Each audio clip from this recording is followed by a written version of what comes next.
This is a Hebrew read-along video with translation for 1 Kings chapter 11 verses 1 and 2.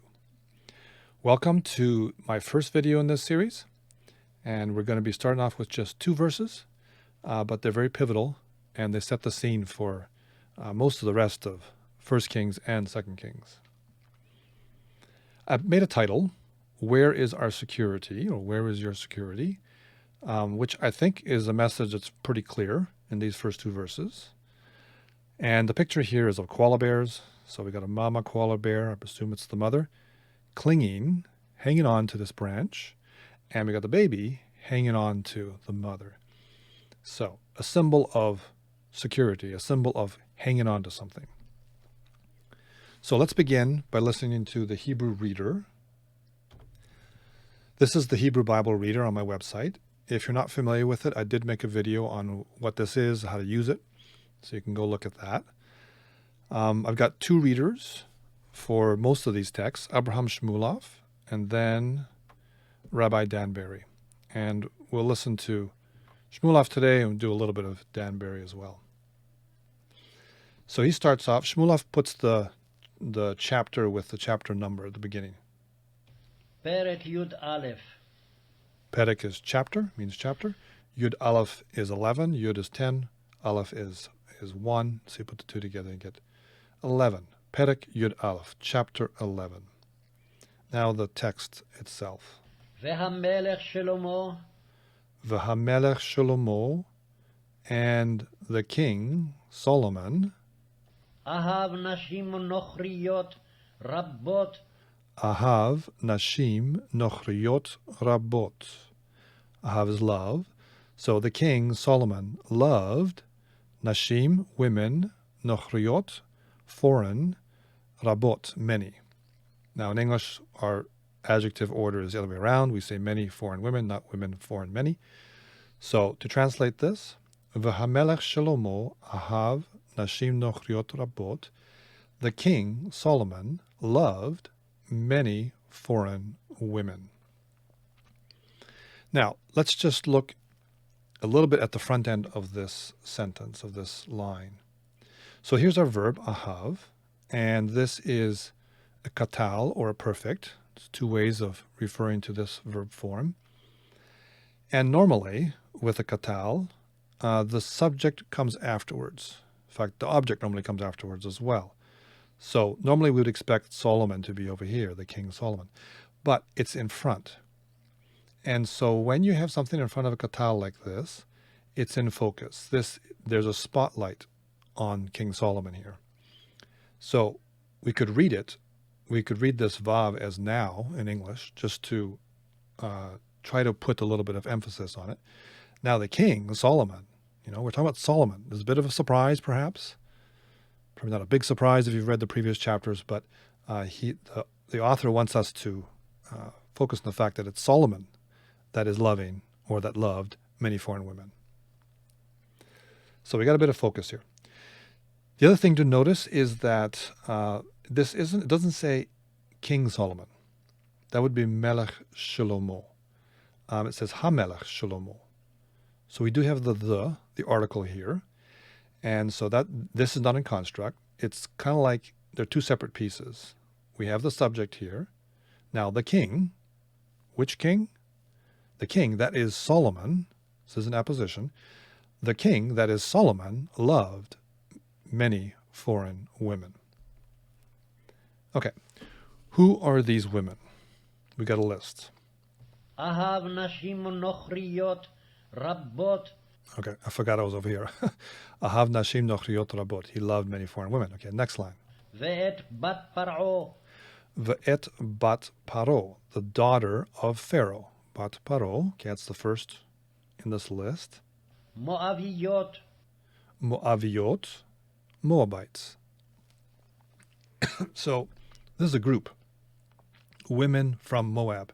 We have the ot ending, which indicates feminine plural. Excuse me. And so we have the daughter of Pharaoh, the singular, and then we have women from Moab. Ammoniyot. Ammoniot, Ammonites, Ammonite women. Adomiyot. Adomiyot, women from Edom. See Edom written here, Adom. צדניות, Tzedniot, women from Sidon, so Sidon. חיתיות, Hittiyot, Hittites. Okay, so that's our first verse. Let me just, I want to show you one thing with, well, let's listen to Danbury. והמלך שלמה אהב נשים נוכריות רבות, Okay, a different sounding voice, a bit more expressive. Sometimes Danbury is slower, his read is slower than Shmuelov. Sometimes he's faster, just depends. So v'hamelech Shlomo ahav nashim nochriot rabot. Now the king Solomon loved many foreign women. ואת בת פרעה, ואת בת פרעה, Ve'et bat paro, the daughter of Pharaoh, מואביות, Moaviot, עמוניות, Ammoniot, Moabites, Ammonites, אדומיות, Adomiyot, Edomites, צדניות, Tzedeniot. You hear how that's different? Tzedeniot. צדניות, Different than Shmuelov. Let's listen to Shmuelov. So I can get it in one shot here. צדניות, Okay, do it again. צדניות, Tzedniot. 3 syllables. Tzed, ni, yot. And Danbury. צדניות, צדניות, Tzedniot. 4 syllables. So Danbury is reading this Shava as a vocal Shava, or to put it another way, the tse is an open syllable. Tse, di, niot. צדניות, Tzedniot. And Shmuelov is reading this as a closed syllable. צדניות, Tzedniot. Okay, so as you listen to these two readers and other native speakers of Hebrew, you will find some variation, and so it's a good idea to listen a little bit widely if you have the opportunity. And then finally, חיתיות. Hittiyot. Okay, so let's go look at these verses in a little bit more detail. Okay, here's our verse. We already read it, so I don't need to do that again. Let's look at where these women are coming from. Oh, first of all, I just note here, we've got the singular daughter of Pharaoh, and we have women from all these places unnamed. And so we see bat here, and there's ot ending. I can't highlight the holum without, it's just hard to to highlight in Hebrew. Sometimes you can't get everything you want. But the ot here, even though it's just got a holum, is still ot. And here we have the full holum vav, ot. So these are all plural, unnamed.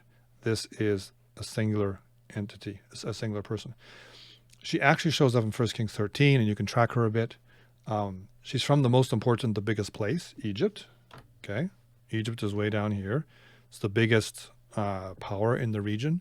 You've got Egypt on the one side, and then in the Mesopotamian area, you have, at this time, it would be Assyria, the big nation. Later, Babylon. And also, you have Arameans up here, especially Damascus is important. Not as big as Assyria, but significant. These other ones are smaller. So Bat Paro, the daughter of Pharaoh, a singular person, is of primary importance and listed first and by herself. Oh, wrong button. Okay, Moaviot, Moabites, where are they? Down here. And then Ammoniot, Ammonites, are over here. Now, these two are related peoples and related to Abraham. If you remember the story, back in Genesis, Moab and Ammon are children of the incestuous relationship that Lot's daughters had with their father after the destruction of Sodom and Gomorrah in this cave. They got him drunk and they had kids by him. So these peoples are related, Ammon and Moab. They're related to Abraham via Lot. So there's some connection there to the Israelites. And then we have Adomiyot, Edomites, down here in the south. And they, of course, come from Esau, who is Jacob's brother. So that would be third generation. Abraham, Isaac, Jacob, Jacob's brother. So all three of these are related peoples to the Israelites. Tzedniot, or Tzedniot, if you want to follow Danbury, is up here. And so it's right on the border, close to Israel. And it is, this map shows it in Israel. I'm not sure what that's about. But anyway, they are Phoenicians. They are not Israelites. They're not related to them. And then finally, Hittites. Now, the term Hittite can refer to different things in different ages, different groups. The big kingdom of the Hittites was in what is today Turkey. Mostly, I think, at an earlier date. By this time, there are smaller groups that are called Hittites. So let's read from a commentary. This is John Woodhouse preaching the word. He talks about the Hittites at this time frame. The Hittites were among the occupants of the land that had been promised to the descendants of Abraham. So they lived in the land at the time of Abraham. But by the time of King David, the Hittites had been reduced to a number of small states to Israel's north. So Abraham's around 2000 BC, David's around 1000 BC. So over this 1,000 years, they now have some land and some states north of Israel. We know of two particular Hittites who became faithful servants of King David. David, of course, is Solomon's father. Ahimelech the Hittite was one, of whom we know very little, 1 Samuel 26. And then the famous one is Uriah the Hittite. And Uriah, of course, was the husband of Bathsheba, whom David committed adultery with, and then tried to cover up his adultery by having Uriah killed in battle. So a terrible story. Bathsheba, after she marries David, becomes the mother of Solomon. So Solomon's mother is Bathsheba, which means that the Hittites were his, it says here, among the many foreign women whom Solomon loved were kinfolk of Uriah. His mother's in-laws were Hittites. Okay. A couple other things here about some of the descendants of these wives. 1 Kings 14, which we'll get to in detail later, but we can read a little bit now, says, V'Rechavam, that's Rehoboam, Rechavam, sorry, not V, Urichavam, I think they say Urichavam. It's always hard to know if this is one syllable or two. Urichavam, and Rehoboam ben Shlomo, son of Solomon, Malach Behuda, reigned in Judah. This is the opening account, I believe, of Rehoboam's reign. It's the typical way that they start things. They name who it is, where he reigned, Israel or Judah. Then there's a couple lines here I'm skipping that talk about how old he was and how long his reign was. And then at the end of the verse we see V'Shem Imo, and the name Shem, Imo, Aim is mother, O is his, 3 ms suffix. The name of his mother was Naamah.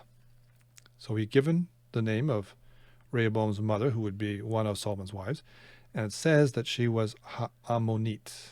Okay, she was an Ammonite.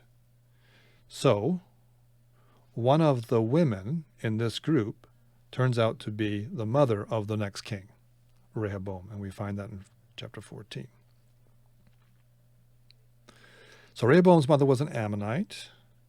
Solomon's mother's former husband was a Hittite. Okay. So Solomon's mother's in-laws, okay, were Hittites. That they weren't. Solomon didn't come from the Hittites himself. He came from David and Bathsheba. But on his mother's side, sort of half in-laws, I suppose, were Hittites. And then another significant, probably the most significant here, famous wife that comes from these lines here is Jezebel. So Jezebel was from Sidon up here, which is Sidonian.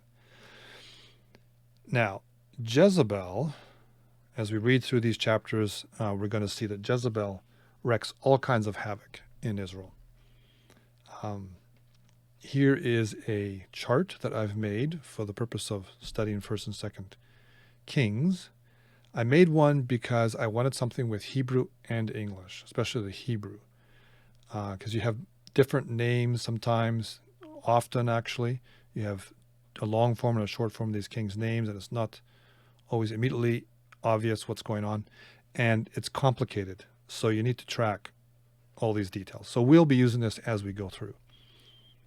For the moment, I just want to show you where Jezebel shows up. So Solomon's up here before the split. Rehoboam, that's what we talked about. Okay, the son of Naamah the Ammonite. That's the first king on the Judah side.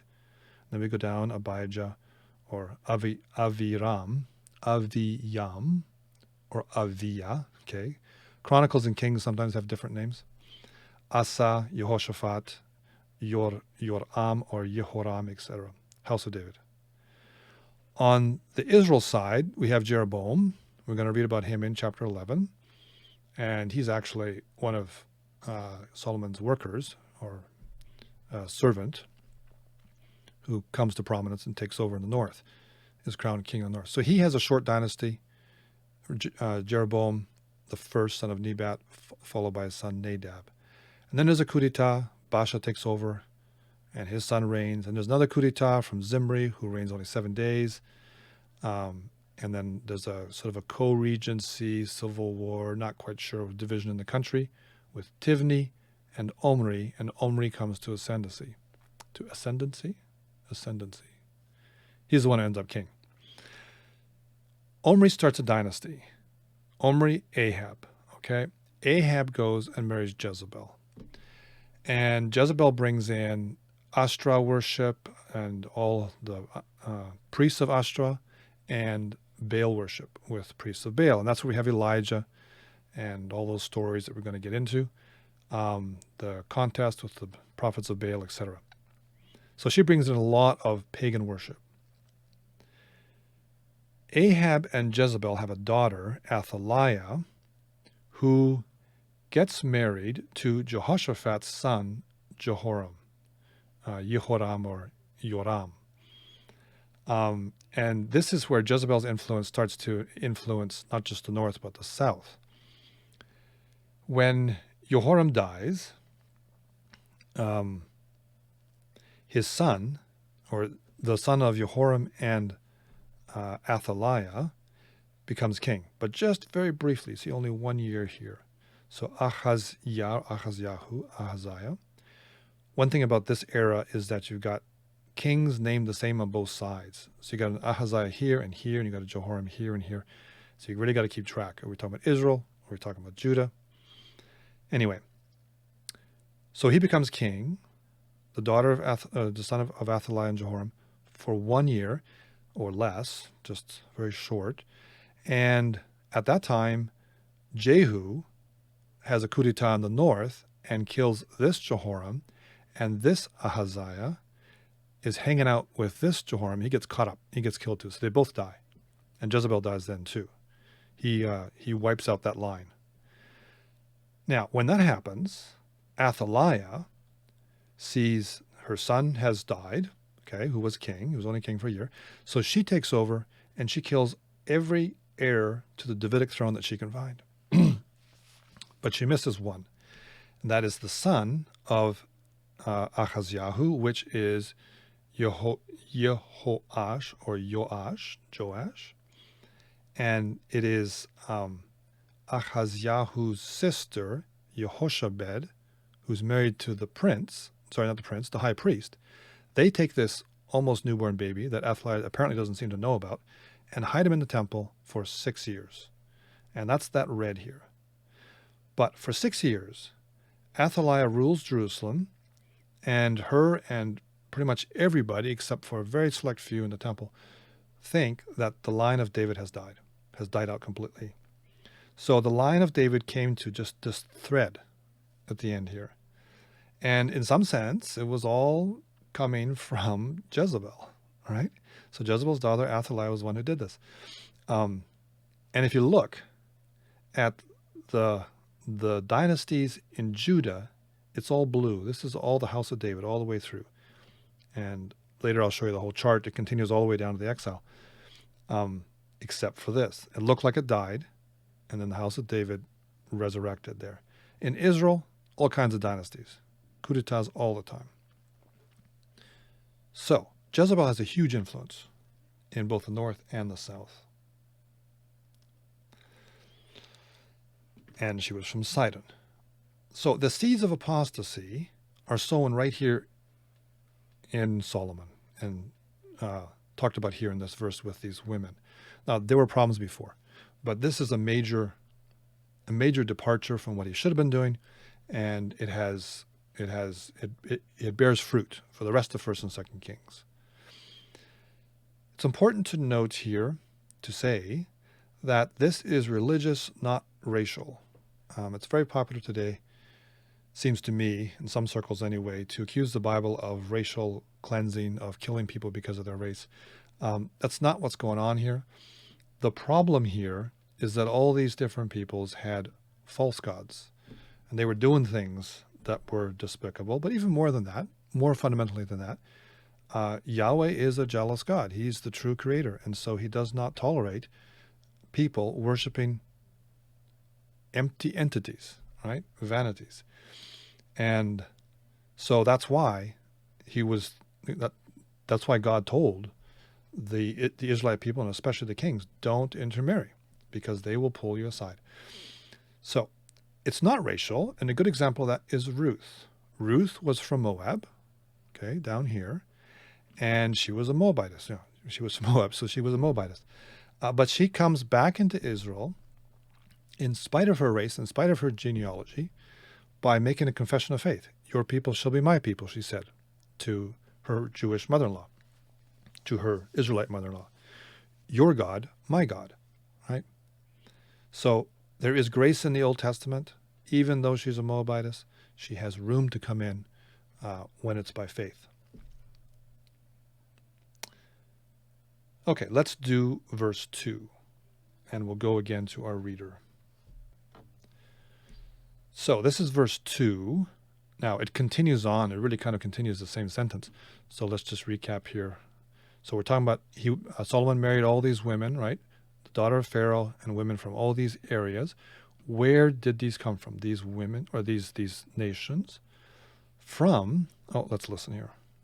Min hagoyim, Min hagoyim. So all those Ammonites, or Moabites, Ammonites, Edomites, Sidonians, and Hittites were min hagoyim, from the nations. min hagoyim, asher amar Adonai el bnei Yisrael, Asher amar Adonai el bnei Yisrael, which, or from the nations whom Yahweh had said to the children of Israel. And we'll hear what he says in a moment. Okay. When you have a katal or a perfect following a asher, especially asher, you have a dependent clause. So the main sentence over here, and then we just get a little bit more information. Which goyim? The goyim whom Yahweh had said to the children of Israel. Da-da-da-da-da. Okay? When you have a katal following an asher like this, it's almost always going to be relative past background. So we can translate it with had, if you really want to bring that nuance out. From the goyim, which or whom Yahweh had said earlier, right? An earlier time, to the sons of Israel. Now, what did God say? What had God said? lo tavo'u bahem, Lo tavo'u vachem.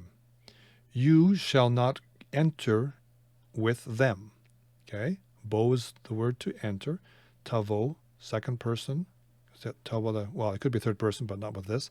Second person plural, right? Lo tavo'u vachem. You shall not enter among them.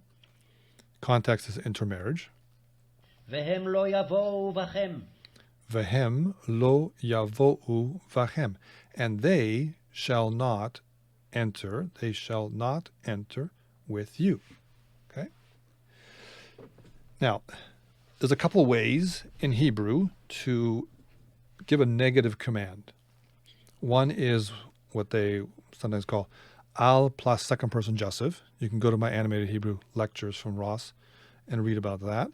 The other is lo plus yiktol, lo plus perfect, or lo plus imperfect. This is like the Ten Commandments. This is a general prohibition. Okay, thou shalt not go in amongst them, and they shall not come in amongst you. Okay, so it's a general, all-encompassing prohibition. Next slide. achen yatu et levavchem, Okay, so why not this intermarriage? Achen, surely, yatu et levavchem. They will turn your heart. Here's our verb. It's the verb nata. So nun, tet, he. Doubly weak verb, nata. The he drops when we had an ending here, and the nun assimilates to the tet, and so you end up with this dagesh forte there, a doubling of the tet. That's what assimilation is. This is a good word just to memorize because it's very common, and the doubly weak ones, you can end up with forms like this where the only letter you actually see is the middle root letter. So if you don't know it, if you're not familiar with it, it's hard to deduce. It's hard to figure out. So nata is to stretch out. It talks about Abraham stretching out his tent, meaning settling in or pitching his tent. If it's in the kal, this is in the hifil, and you can tell by this patach here. And here it means to incline, to turn. So why not intermarry? Because surely, certainly, it will definitely happen that they will turn your heart אחרי אלוהיהם. achere Eloheim, after their gods. Okay, there you have it. Okay, like I just said, it's a religious thing. If you if you start intermarrying with them, you're going to end up worshiping their gods. בהם דבק שלמה Bahem davak Shlomo לאהבה. le'ahava.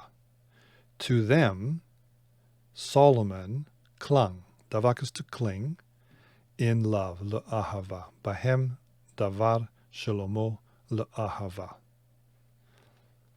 Okay, let's listen to Barry. See how he does things. מן הגויים אשר אמר אדוני אל בני ישראל.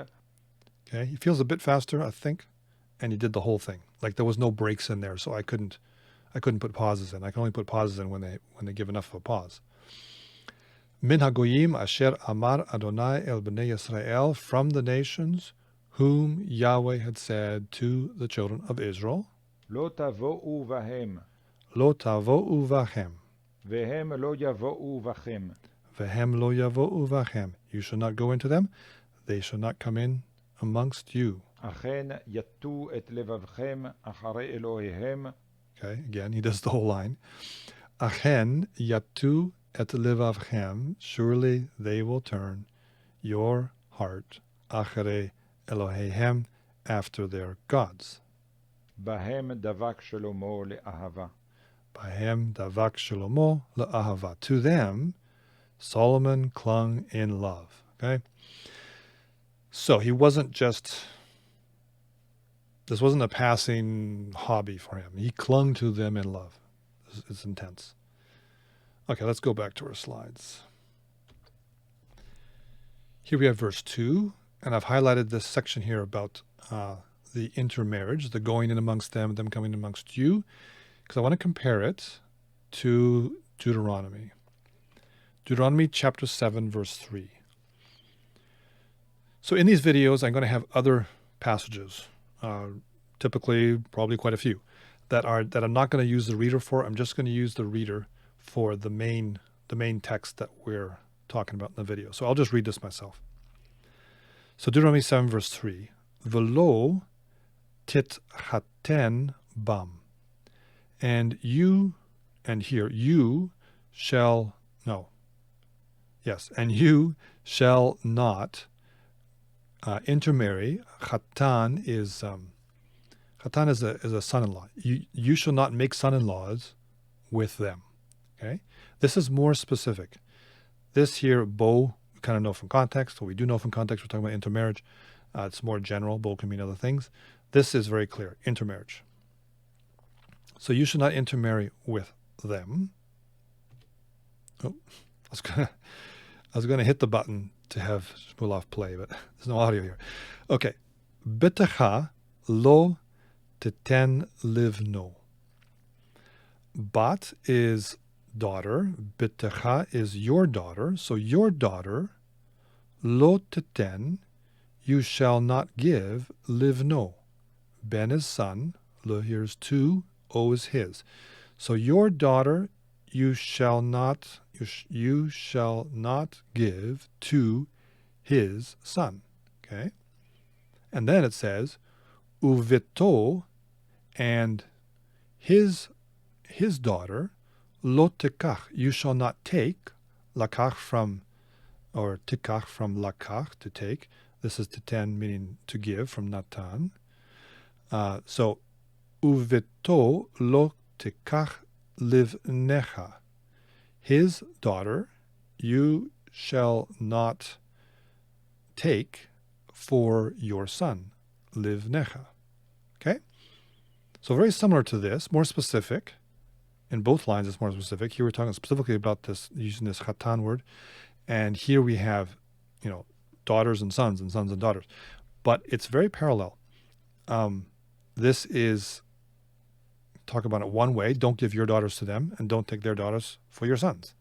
Just like here, don't enter into them, and don't allow them to enter into you. It's two ways, it's both angles to emphasize how important this is. And then it goes on in verse 4, Ki yasir et bincha me'acharai. For, okay, sur is to turn aside. This is hifil, you can tell by the hirik yud there. So for, this is cause to turn aside, to turn away from. Ki yasir, it's a masculine singular, but in English it doesn't make sense that way. You kind of have to say they. They will turn aside et bincha, your son, me'acharai, from after me, meaning from following after me. So if you go through this intermarriage thing, those other people that you intermarry with, are going to turn aside, cause your son to turn aside from following Yahweh, from following me, God is speaking. V'avadu Elohim acherim, in order to, or maybe result, that they, and they will serve, avad is to serve, eved is a servant, and they will serve other gods. V'chara af Adonai bachem, and the af is nose, but in the abstract it's anger. And the anger of Yahweh will burn, chara is to burn, will burn against you. Okay? Yahweh's a jealous God. He's going to display his anger towards Israel if they do this, when they follow other gods, right? V'hishmidcha maher, and he will destroy you quickly. Okay? So, a lot of parallel here. We see the same, or 1 Kings is writing very similar to Deuteronomy, a little bit more general, but we have this intermarriage, both directions, just like we do here, and then we have the reason, because they will turn your hearts after their gods, which is the same thing as here. So, 1 Kings is evaluating Solomon's reign against the standards set out in Deuteronomy, in this case with a clear allusion to chapter 7. Okay? It's like a report card. Here's the standard in Deuteronomy. What was King Solomon doing? The author of 1 Kings here is writing his report card. Now let's look at the two together, the two verses. Notice that we have Shlomo and Ahab at the beginning of the first verse, and we have Shlomo and Ahab at the end of the second verse. This is called an inclusio because it includes. It defines this whole section here. Or when you see this, when you see repetition of words, look and see if you think you have an inclusio, if it makes sense that in between it, this portion forms a unit. And I think it's quite clear that it does here. It's like bookends. They include, right? So you got your first bookend here, at the beginning of verse 1. You read through the verse, read through all these books here, you get to the end. And these guys define this section here. So we do have a unit, even though this video only deals with 2 verses. We do have a conceptual unit here. The other major thing I want to talk about pretty much for the rest of this chapter or this video is davak. You may have heard this word before. It's quite famous. Even if you haven't done Hebrew, you may have heard it before because it's the word used in Genesis for a man clinging to his wife. And we also see it in Ruth. Those are the two most famous passages. So I'm going to look at those two verses. We're going to read them together. And then we're going to look at Deuteronomy and see how it's used there. Because again, this First Kings passage is written off the back of Deuteronomy for sure. And we'll see that with davak. But first, let's look at the famous verses. Oh, and this is where our picture comes from, right? These guys are davaking, which is neither Hebrew nor English, but they are clinging to, this mother's clinging to the stick and the baby's clinging to the mother. So our famous verse, Genesis 2:24. Achen Ya'azov, Ish. Therefore, Achen is therefore, Ya'azov. So, Azav is to abandon. This is a kametz hatuf here, by the way. That's why I kind of stumbled there a bit. It's normally you have a holum there, but because it's makef, it connects the whole thing. And so your accent shifts here. So what that means is you got a closed syllable here, consonant, vowel, consonant, and it's unaccented. And that is the recipe for, or that is the environment where you will find, it's not the only place you'll find a kametz hatuf, but that's one of the places you'll find a kametz hatuf. So closed and accent syllable, ya'azov. Al ken ya'azov ish. Therefore, a man, generic man, any man, shall leave, abandon or leave, et aviv ve'et imo, his father and his mother. Notice here, both of them have a his at the end, right? 3ms suffix, but they're different. You got this one, pronounced Eve, and you have this one, O. Do notice, though, if you're reading it, if you're listening, you're not going to hear a difference, or you aren't going to see the similarity. But if you see it in the text, you see a vav here and you see a vav here. And there is also who will be a 3ms, a his ending. Okay, therefore a man will leave his father and mother, v'davak, there's our word, v'davak, be'ishto, okay? And he will cling, be'ishto, isha is woman or wife, you put a suffix on, the a becomes t, and you have be to mark this object with this verb. So, and he will cling to his wife. V'hayu, and they will be, levasar, vasar or basar is flesh. They will be levasar, they will be flesh, echad, one. And they will be one flesh. I think that's probably the most famous use of davak, to cling. The other big one is Ruth, and we already talked about Ruth a little bit. Vatesena kolan.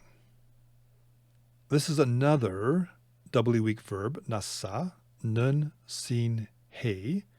And we see the hey is gone and the nun is assimilated, so all we see is the dagesh forte there. So learn that one too. Nata and nasa, nata to turn, to incline, nasa to lift.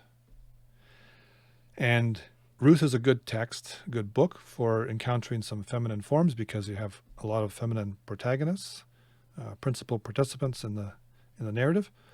So this is a feminine form, tisena, third feminine plural. And they lifted kolan. Kol is voice, on their voice. Okay? There with a feminine ending. On. Would be masculine, plural. This is feminine. They lifted their voice. Who did that? It's actually Orpah and Ruth. And they lifted it earlier as well, in verse 9, I think. So what they do, they lifted their voice. Vativkena is from bacha, so beit kaf hey, so third hey, but the same form. And they wept. They lifted their voice and they wept od again, because they did it earlier. Their mother-in-law Naomi had kissed them goodbye to bid them goodbye as they're going back to their land, or she wanted them to go back to their land. She assumed they would, back to Moab. They would stay there, and Naomi is returning to Israel, to Bethlehem. So they lifted their voices again and they cried, Vatishak Orpa la chamota. Now, Vatishak is singular, right? It's not Vatishak na, like these two. So only one person's doing this. Nashak is to kiss. There's your assimilated nun, Nashak. And it's Orpa, okay, the sister, not the sister-in-law of Ruth. Vatishak Orpa. So Orpa kissed la chamota. 3FS ending.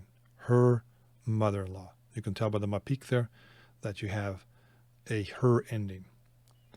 So Orpah kissed her mother-in-law, meaning she bid her goodbye, based on context of what happened back in verse 9. But what did Ruth do? Verut davaka ba. But Ruth clung to her. Ruth didn't kiss Naomi goodbye. She clung to her. Davaka. And that's our word here. Okay. And one more I want to show you in the same vein here. It's not as famous, but I think it's instructive. Vatidbak nafsho. Okay. There's our word. Davak. Vatidbak. And here it's third feminine singular, and this is our subject, nafsho, his soul. Okay. So it's a kind of a poetic way of talking about somebody, and indicating intensity, indicating emotion. His soul clung Dina to Dina bat Yaakov, daughter of Jacob. And the person in question here is Shechem. So Shechem, one of the people who lived in the land, it says his soul clung to Dina, the daughter of Yaakov, of Jacob. So there's our davak here, vatidbak. And it goes on, vaye'ehav, so we have love, just like here, right? Vaye'ehav et hana'ara. Na'ar is lad, or sometimes servant, but it's male. Na'ara is female. So he loved the young woman, you could say. Vayedaber al lev hana'ara. And he spoke, davar, or diber, it's PL, vayedaber, he spoke al lev ha-na'ara. This appears to be an idiom of some sort, and he spoke to the heart of the woman, of the young lady, or something like that. He spoke tenderly to her. Okay? So, what do we have here in these three examples?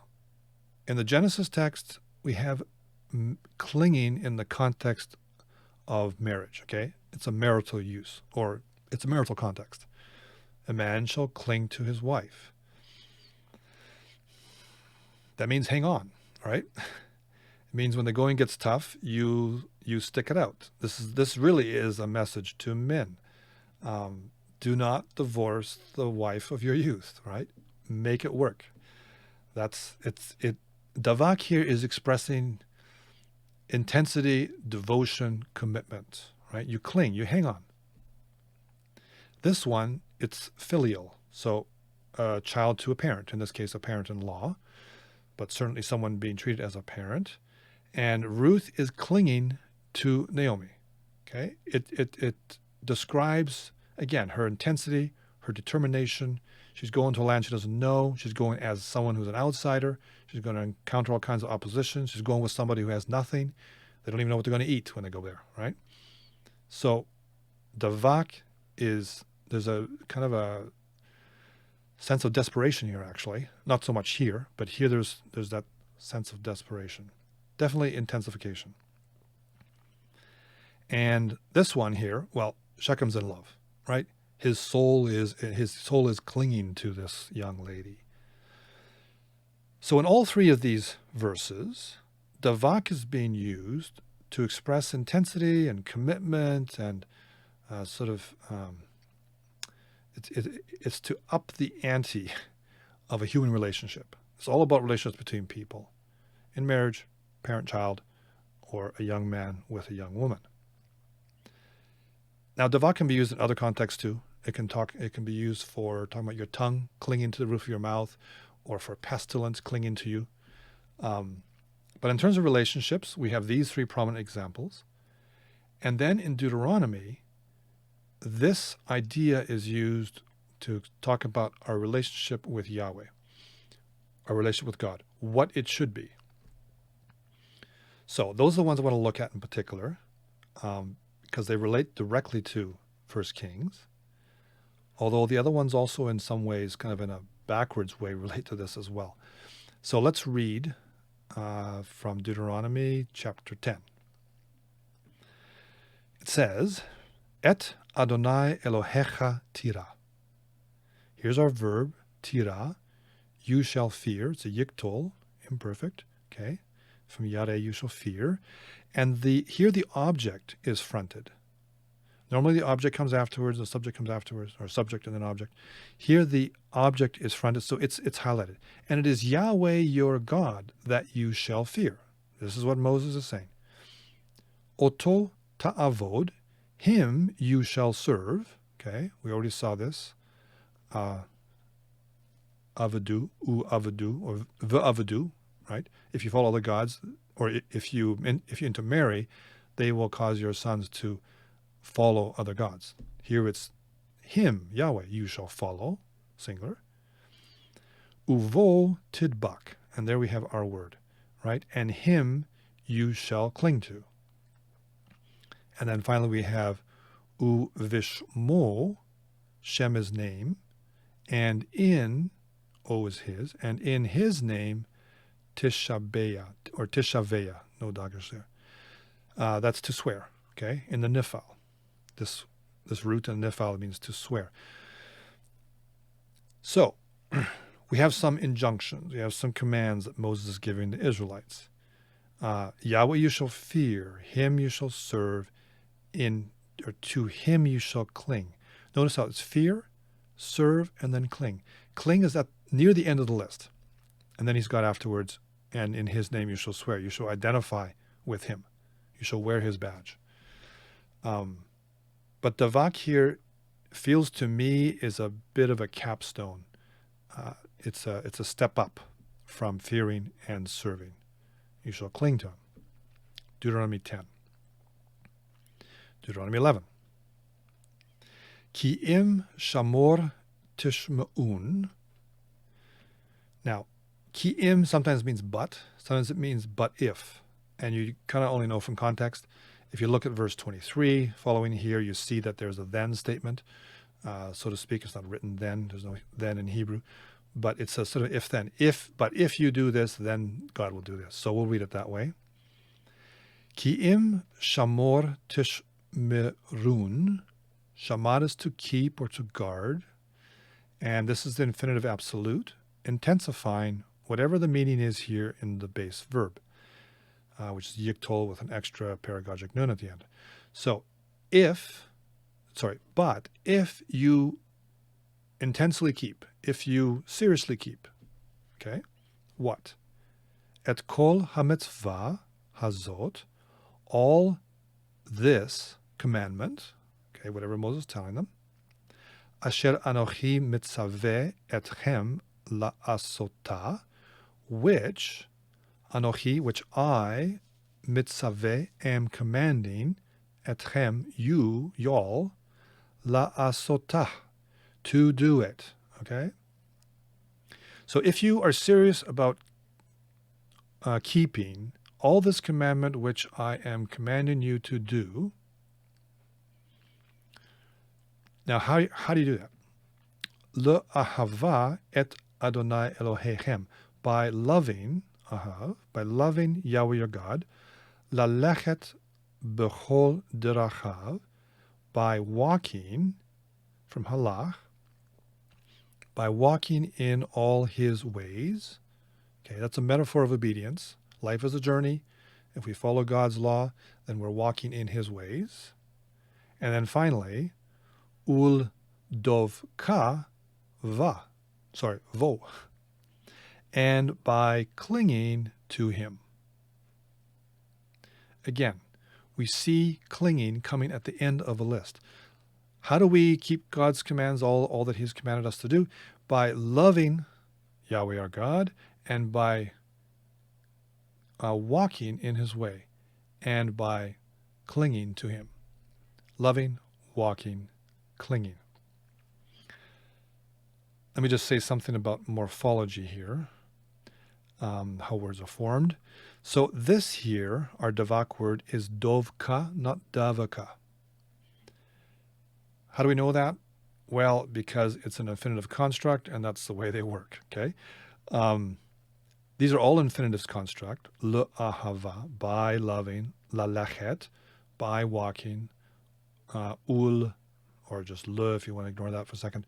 Le dovka. But notice how this is spelled just like, where was it here? We had it here with, here, this one here, okay? Now you have an accent mark there, but you could read this as a closed syllable if you didn't know how Hebrew worked. But this is a third feminine third feminine singular katal, or third feminine singular perfect. And those have 3 syllables, davaka. If you know your paradigms, if you know how the verbs work, you know this is davaka, 3 syllables. Open syllable, and so this is a long A. If we go down to our infinitive construct here, or is it here? This is a closed syllable. The one was open, this is closed. How do we know that? Because that's how the paradigms work. Okay, but because it's closed and the accent's over here, it's a closed unaccented syllable, so it's the kamatatov. So it's dov, not dav. Okay, enough of that grammar stuff. I'm not going to explain every grammar point or every morphological point always in these videos, but the front end on the early videos, I'm going to do more of that. And as we move forward, as I remember that I've dealt with something, I'm not going to deal with it again, or not too much, maybe just small reminders. So watch this series from the beginning. It will help you and maybe become a little less pedantic. We won't be doing so much grammar stuff, or at least not the same stuff we've been doing. So this verse has quite a lot of correlation with 1 Kings 11. We've got love and we've got davaka here, or dovka, davaka. Another one, 2 more chapters later, chapter 13, we have chapter 10, chapter 11, chapter 13. Let's read this one. Achrei Adonai Elohechem telechu. After Yahweh your God you shall walk. Okay, we've seen that concept. We have to walk after God, right? Walk in his ways. Here it's walk after him. This is all fronted again. Okay, so this is emphasized. All this stuff is fronted. So we have a spotlight on all these fronted elements. This is plural now, but other than that, it's what we've seen. After Yahweh your God you shall walk. Ve'oto tira'u. And him you shall fear. Okay, tira'u. Ve'et mitzvotav tishmoru. And his commandments, that yud tells you that it's plural, and his commandments tishmoru, shamar, you shall keep. Uv kolo, and to his voice, or his voice, tishma'u, you shall hear, you shall listen. Okay, don't forget the difference here between shama and shamar, or however you want to do the Hebrew R. Shamar, it's kind of down here. This is to keep, shamar is to keep, and shama is to listen. So to his voice you shall listen. V'oto ta'avodu, and him you shall serve. We've seen that already. Uvo tidbakun, and to him you shall cling. So there's our davak at the end. And it is indeed at the end of a list, a long list, right? You're to walk, or we are to walk. We are to fear. We are to keep. We are to hear, to listen to. We are to serve. And finally, the summation of it all, we are to cling. One more from Deuteronomy, a longer one. Ha'idoti vachem hayom. Now, aid is a witness. Ud is to bear witness. This is a hifil. You can tell by the hidik yud there, and I guess this comments with a hey. It's a pretty clear indication. You got a hifil katal, one CS. Okay, God is speaking. And he says, I call as witness, bachem, against you, hayom, today. Aid or ud, the verb has a kind of a courtroom feel to it.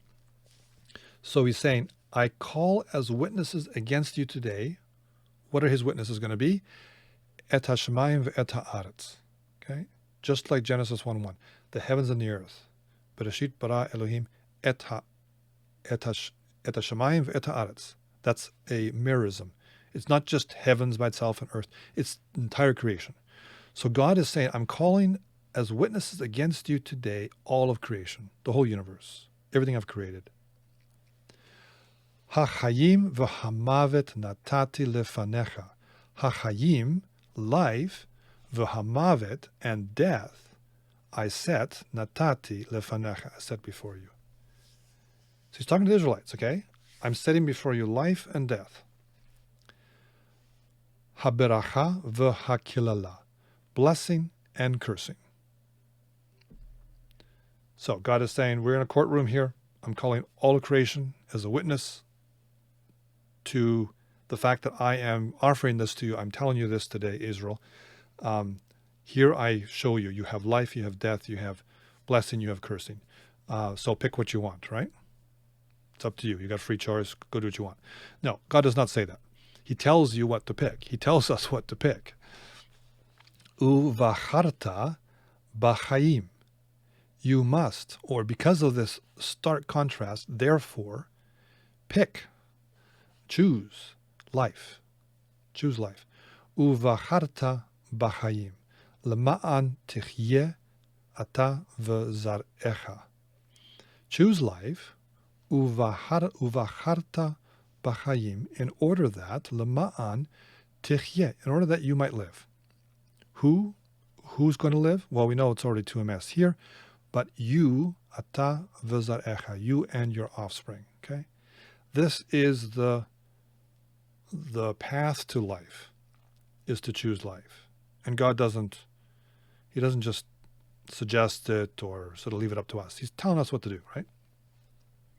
Now, how do you choose life? How do you do this? He told us to choose life. How do we do it? Well, we see it here. Lo ahava et Adonai Elohecha. By loving Yahweh your God. We've already seen that. Lishmoa bekolo. By listening to his voice. We saw that as well. Ul dovka vo. And we've seen that. And there we have our davak word. And by clinging to him. So 3 ways are listed here in this verse. By loving, by listening, and by clinging. And it goes on, Kihu chayecha, for he, that is Yahweh, is your life. Chai is life, chayecha, your life. For he is your life, v'orech yamecha, and length of days. You want to live long? You want to live for real? Then choose life. And how do you choose life? By loving Yahweh your God. And by listening to his voice, that means obeying. And by clinging to him, that means sticking to it even when there's pressure or temptations in other directions. Because it is God who is our life. Yahweh is our life. And he will give us length of days. Lashevet al ha'adamah. This is within the context of Israel specifically, that you may live, dwell, yashav, infinitive construct, on the dirt, that you may dwell on the land, asher nishba Adonai la'avotecha, which Yahweh your God had sworn, okay? A katal following a relative marker here like asher is relative past background, which he had sworn earlier. La'avotecha, to your fathers, of his father, avot, fathers, to your fathers. Which fathers? Which father are we talking about? Avraham, Yitzchak, ul Yaakov. To Abraham, to Isaac, and to Jacob, latet lahem, to give to them. Okay? The land that Yahweh had sworn to their fathers, Abraham, Isaac, and Jacob, to give to them. Little morphological note here.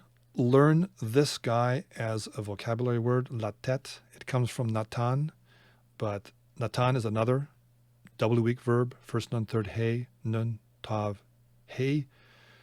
If you didn't know this, you'd have a hard time figuring this out. This is the infinitive construct, and all you have left here of the root is this tav without even a dagesh. So latet means to give. It's very common. So, yeah, in this verse we have both ahav and dovka in the infinitive construct, davak. So in Deuteronomy, in the passages that are picked here, chapter 10, 11, 13, 30, we have cling, cling, cling, cling, right? Cling to Yahweh. That's the injunction. Cling to Yahweh. And also quite a lot of love, as well as all these other expressions of obedience. So we're supposed to cling to Yahweh, and the king of Israel is supposed to cling to Yahweh. And then we get to 1 Kings 11, and we hear about Solomon loving all these foreign women, and then which were from the nations that they were told not to intermarry, lest they turn the hearts of the people to the foreign gods. And then it says, Solomon clung to these in love. So he's not clinging to Yahweh, he's clinging to something he shouldn't be clinging to. And we already know that this is written against the background here of Deuteronomy, the whole intermarriage thing and turning their gods. We saw that already in Deuteronomy 7. And then the author of 1 Kings 11 chooses this word davak to express the intensity with which Solomon is hanging on, right? What he's clinging to. And he's clinging desperately. This is not a mistake. This is not random. He just, davak will be a good word because it expresses what I want to say. No, it's contrasting what he's doing with what he should be doing. Solomon should be clinging, we see it all over Deuteronomy, to Yahweh, and instead he's clinging to something else. Now, in a way, that verse in Genesis 2 about a man shall leave his father and mother and cling to his wife, is Solomon doing that? Is he clinging to his wife? All 700 of them plus 300 concubines? Could you say that he's obeying that verse? Well, I don't think so. That wasn't intended to be a polygamous context of marrying women who are following other gods. No. But it is kind of interesting that it's also used there. But you've also got Shechem's example. Shechem was clinging to Dinah because he was in love. I'm not sure that Solomon was in love with all these women. But the main point, though, is to contrast what Solomon was doing with what he should have been doing, as we see in Deuteronomy in the heavy use of this particular verb to express our relationship with God, or what it should be. One other thing that's interesting in this passage, let me read my thing here. So again, 1 Kings is evaluating Solomon's reign against the standards set out in Deuteronomy. We have the intermarriage and the other gods, all this green, that's reflecting Deuteronomy 7, and we have clinging to the wrong security with this use of davak. Now, I want to look at one other thing, and that is how the author cleverly connects these two, the women and the gods. Notice here, I've written up here, notice that the author of 1 Kings uses bahem rather than bahen, mem rather than nun, right down here. Hem is masculine, right? So if he's clinging to women, why do we say to them masculine rather than bahen? Here's an example from 1 Samuel of clinging using hen. So I'll read this here. Vaya'azvu et he'arim vayanusu. Azav is to abandon, as we already saw today. Vaya'azvu, they abandoned et he'arim, the cities. Ir is city, and this is the plural. Vayanusu, nus is to flee, and they fled. The context here is Israelites after the death of Saul and his sons, at the very last chapter, very last few verses of 1 Samuel. So they're panicking, and they flee their cities.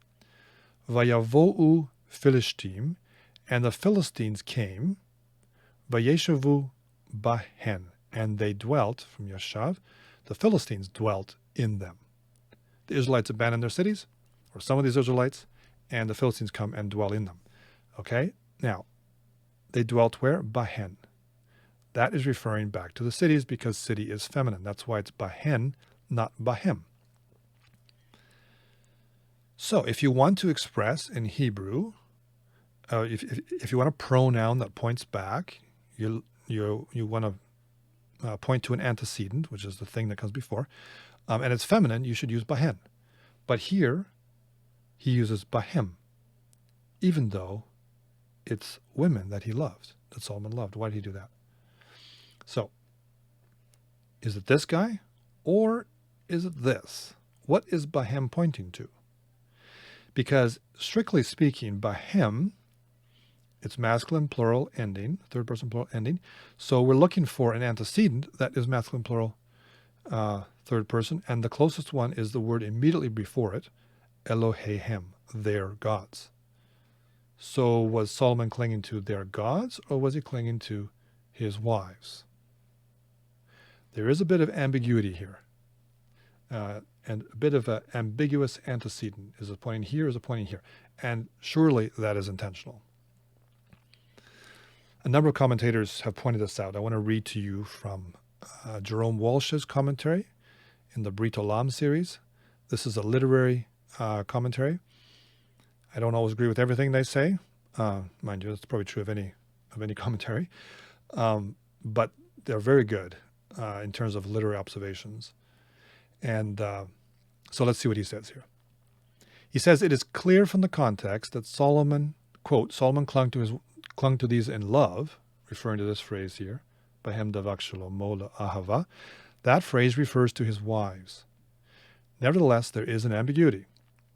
The narrator could have used the feminine plural pronoun for these. He could have said bahen. That would point unambiguously back to the foreign women in verse 1 up here. Okay, bahen would have pointed here and nowhere else, no confusion. Instead, the author uses a pronoun that can refer equally well to the gods of whom Yahweh's warning speaks. So if we go back here, he uses a pronoun that can equally well point here. The gods that the women, the wives, will lead him to. In this way, the author of 1 Kings foreshadows that Solomon's clinging in love to his foreign women, okay, contains within it the seeds of his later idolatry. Very clever. That one little switch there sort of pulls everything together and pulls the love of the women with later following their gods. You couldn't do this in English because in English we don't distinguish gender in the third person pronouns, or not third person plural pronouns. They is they, when you're talking about men or women, them is them. In French you could, elle and il, but in English you can't. So I guess in a French translation it'd be interesting to see what they actually do here, whether they follow that or not. Now, this teaching about davak, or this teaching of clinging, using the word davak, that we saw in Deuteronomy, clinging to Yahweh, that's the injunction, the command, rather than clinging to other means of security. This teaching extends beyond Deuteronomy and is presented in the Bible as the path to life. Right? God said, Hachayim v'hamavet, I put before you life and death. Choose life. So to close, I keep saying one more thing. I think this is the end. To close, I just want to read a few verses to show this theme as it tracks a little bit through the Bible. So Joshua comes after Moses in Deuteronomy. He's his successor. And he says some things that are almost the same as what Moses had said. Rak shemaru ma'od la'asot. Only keep to do very much. This combination of shamar with asa, especially in the infinitive construct, is very common in the Bible. Keep to do, and it's typically translated something like be careful to do. Okay, be careful to keep the law, or whatever is being commanded there. And we have a very here as well, ma'od. So only, be very careful to keep et ha-mitzvah, the commandment, et ha-Torah, and the Torah, the teaching, asher tziva etchem Moshe eved Adonai, which Moses, the servant of Yahweh, had commanded, right? Katal in the dependent clause, following asher is relative past background. So, which Moses had commanded. Moses passed away, Joshua speaking, which Moses had commanded you. How are you going to do this keeping of the mitzvah and the Torah? By la'ahava et Adonai Elohechem, by loving Yahweh your God, straight from Deuteronomy. V'lalechet b'chol derachav, and by walking in all his ways. We saw that as well. V'lishmor mitzvotav, and by keeping his commandments. It's a bit circular because it's what you're trying to express here, right? You're going to keep his commandment by keeping his commandments. But it just adds one more element. It's like hammer blows, right? Do this, do this, do this. And the more you can put in, it slows down narrative time, and it causes us to see the importance of what he's saying. And then finally, ul dovka bo, and by clinging to him. Or not finally, penultimately, the second last. And then we have ul ovdo, so avad, to serve. Again, this is a infinitive construct with a suffix on it, so you get the kamatz atuf there, just like here. Ul ovdo, and by serving, v'chol levavchem uv'chol nafshechem, with all your heart and with all your soul. So there's our davak. Joshua is reminding the people again to cling, or to choose life by doing all these things, or all these things are different ways to express the same thing, which is follow Yahweh. And look how many we have. We have keep, we have love, we have walk, we have keep again, and then again, as is so often the case, davak comes as the end or near the end of a long list. It's that tenacity. You got to hang on. And here, what follows it seems to me to be almost elaboration of what it means to cling, to serve him with all your heart and with all your soul. Ovdo. Next chapter, he says it again, or something similar, uses davak again. Joshua does. Ki im badonai Elohechem tidbaku. Here the ki im means but. Earlier it meant but if, because there was something that followed it. But here it just stands by itself. So, but Yahweh your God you shall cling, or to Yahweh your God you shall cling. Tidbaku, there's our davak word. Ka'asher asitem, just as you did, or you have done, ad hayom hazeh, until this day. A commendation. Isn't that nice? They actually were doing something right. So they were clinging to God, and he commends them for it and encourages them to continue doing that. In the Psalms, we have this. Two examples. Davaka, I was going to read dovka, but it's not an infinitive construct. I know because we have the subject that follows it. Nafshi. Remember we had nafsho, Shechem's soul loved the young woman, Dinah. Now it's my soul, the psalmist is saying. Davaka nafshi. My soul clings achrecha, after you. We don't really use after and clinging in English, but in Hebrew they use achare or acharei after davka. Davaka. So my soul clings to you. Maybe we could say that in English. So it's a confession. And then what does that mean? Practically, the psalmist in Psalm 119, verse 31 says, Davakti, so not my soul, but just I, right? I cling, be'edotecha. Aid is testimony, or perhaps warnings. Here's in plural, your warnings. Be marks the object. So I cling to your testimonies, right? That's how we do it. That's the walking, by clinging to what God says and doing it. And if we turn to the New Testament, we don't have davak, because it's not written in Hebrew, but we do have the concept, of course, of clinging to God. And the passage that came to my mind first was in John 15, the vine and the branches. So Jesus is speaking here in John 15. He says, "Abide in me and I in you. As the branch cannot bear fruit by itself unless it abides in the vine, neither can you unless you abide in me." So Jesus is saying he's like the vine, the source of life, and we are like the branches. If we do not abide in the vine, then we will die. The source of life is Christ. And so he says here, abide. In fact, it's 3 times, right? Abide, abide, abide. And that's kind of like our davak, right? The concept is there even if the word isn't. So, our panda bears are clinging on to something. The question is, what are we clinging on to? Are we clinging on to some worldly means of security like Solomon was? Or are we going to follow Torah? Are we going to follow Deuteronomy and Joshua and the Psalms and Jesus and cling to God, cling to Yahweh? Next video, I'm going to be doing chapter 11, verses 3, I think, to 13. That's what I have slated right now, unless I change it. So we won't always just do 2 verses like we did today, or we'll never get through 1st and 2nd Kings. So we're doing a bit more of our primary text next time. Look forward to seeing you then.